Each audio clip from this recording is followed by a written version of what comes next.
A couple of games have happened since we last looked at the NBA, so let's just talk about all of them. I had to go back and watch some of them, so that's why this video is out a bit later. Leave a like and subscribe, and here we go. I believe I talked about this already. I probably did. But the New York Knicks had a 3-0 lead in the palm of their hands on Friday, and they couldn't close it out because Andrew Nemhart sent them home. I don't know. He was playing horrible the whole game, and then that one made shot was like a wide open layup. He was throwing the ball out of bounds and stuff. He was just not his best day. He had 5 fouls, 2 turnovers. He was somehow still a positive on the court, but he ended up making a 30-foot prayer after Halliburton gave it to him, and that gave them a 3-point lead. And Jalen Brunson would try to bait a foul to get 3 free throws at the end. It didn't work, but a huge game for the Pacers because their season very much would have been over if that didn't happen. Shout out Tyrese Halliburton. He had what I think is his best game of the playoffs that day.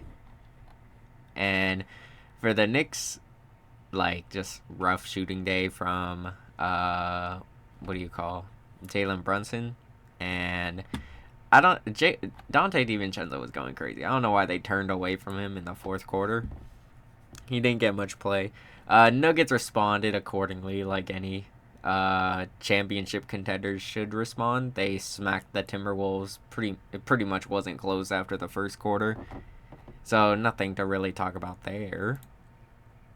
On Saturday, I don't know who picked the schedule for these games, but we had the Dallas Mavericks beating the number 1 seed OKC Thunder, and Josh Giddey is unplayable in this series. I don't know. He only had they only played him barely even a quarter of basketball. Not a great efficiency day for Shea. I don't know. He almost fouled out too. 5 turnovers. Not a great day. He did have 5 blocks though, so give him that. Not beating the free throw merchant allegations, unfortunately. And there was just stretches. They had a 10-point lead, and in this game there were just stretches where the Mavericks are like, all right, you guys are not gonna score anymore, and the Mavs had a 16-0 run in the third or second quarter, and that pretty much they held that lead for the entire way, I believe. They held that lead after that run, so huge shout out to the Mavericks. Also, huge shout out to PJ Washington. He really is every NBA GM's dream. Pretty much the perfect role player. Any good role player you think of in your life, and you combine them into one, it is what PJ Washington has been these last 2 games. He was the high scorer for the Mavericks with 27 points. Just phenomenal game from him. I didn't have him turning into Tracy McGrady on my bingo card, but that happens. Luka, rough day. You can tell he's hurt, obviously. Still gave you 22 and 15. And let's see. Huge shout out Derek Lively.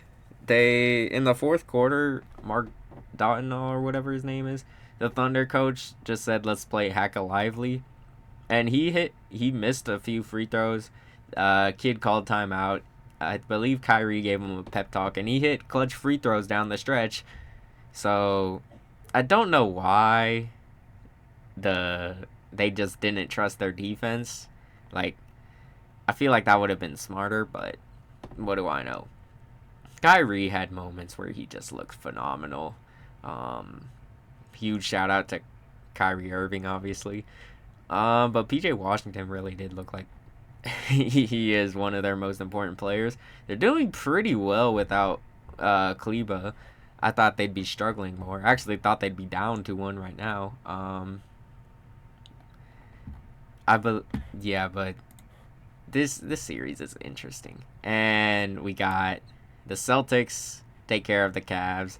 Unfortunately for me, Tatum played good. He had 33 points. Unfortunate. Not a Tatum stinker that I can make fun of him for. He was clearly the best player on the court for the Celtics. Donovan Mitchell, someone get that man some help. Jesus Christ, it is hard to watch sometimes, that Cavs offense. Darius Garland forgets he's an NBA player sometimes. It's disgusting. He's probably gonna end up leaving, and I don't know what the Cavs do if that happens. But Celtics did what they were supposed to, so if any Celtic fan is mad that I don't really cover the Celtics when they win, that's because they're expected to win. So when they win, like, nothing really interesting happened.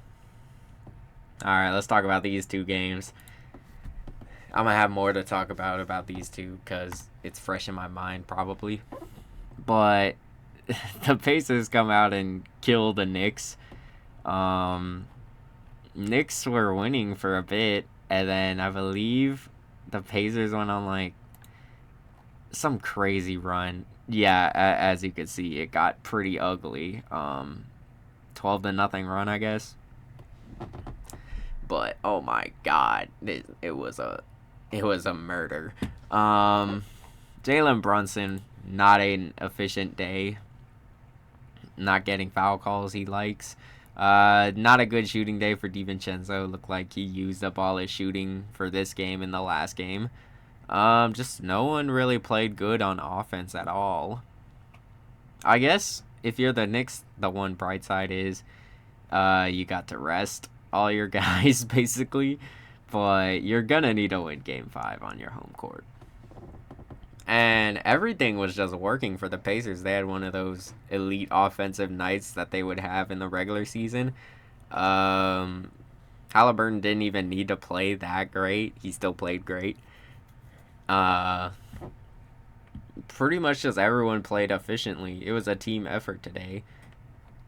And if you're the Knicks, you might be a little bit scared because you were quite literally seconds away from potentially going up 3-0 in a series, which means you basically won, as no team has ever blown a 3-0 lead. And now you in one shot you're seemingly tied 2-2. So Knicks are a tough team, so I know they'll at least bounce back. But this is a great chance to see what the Pacers are really made of. If they can make the conference finals, this is extremely fast for their timeline right now. It also gives Halliburton some more eyes to watch him and more playoff experience, so he'll probably get more consistent, and he won't have those only six shot attempt games. But yeah, just an overall great game for the Pacers. And the Nuggets, Jokic showed us why he's the MVP, especially in that fourth quarter. He was cooking that fourth quarter. I believe he ended up with 16 points in the quarter, 16 of his 35. It's kind of the Jokic show in the fourth quarter. Aaron Gordon was playing great, unlike the first two games. But this game, the Nuggets went on like a 26-8 run or something, I believe, in the first quarter, and they kind of held that lead for the rest of the game, as you can see. Timberwolves were making a lot of progress. They got the lead down to 10, I believe, and then they had a turnover, which led to a fast break dunk with like 2 seconds left, and then they were down 12. And then they try a stupid pass for some reason. Then Jamal Murray catches it and launches a half-court shot, and it goes in. So then they were down 15. So all that clawing back for nothing, basically. Ant played great, as he said he would. A Karl Anthony Towns stinker. Like, this tour date is quite literally like 5 days away from when you might be watching this. Um, Not a great offensive shooting night for them. They did shoot good from three.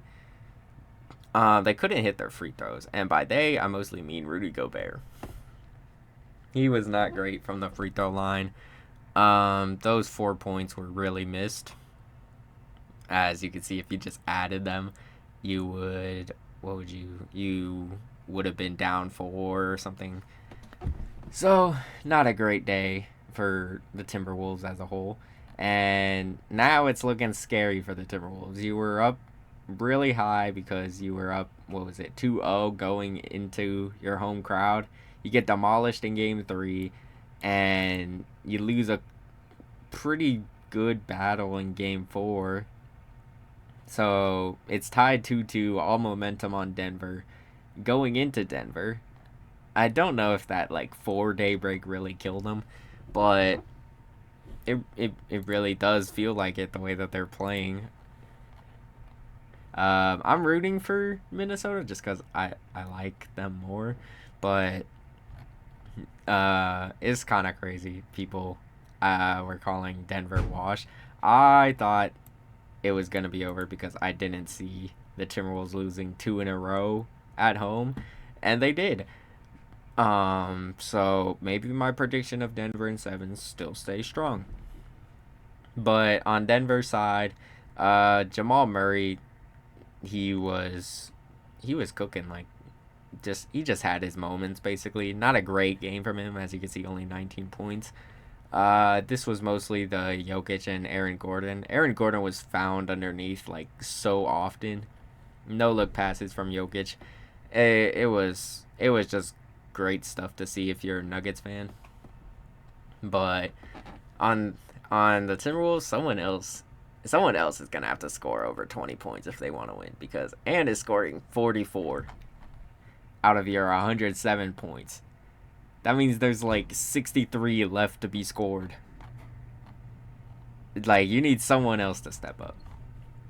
Oh yeah, Jokic was named the MVP. I might make a video about that later.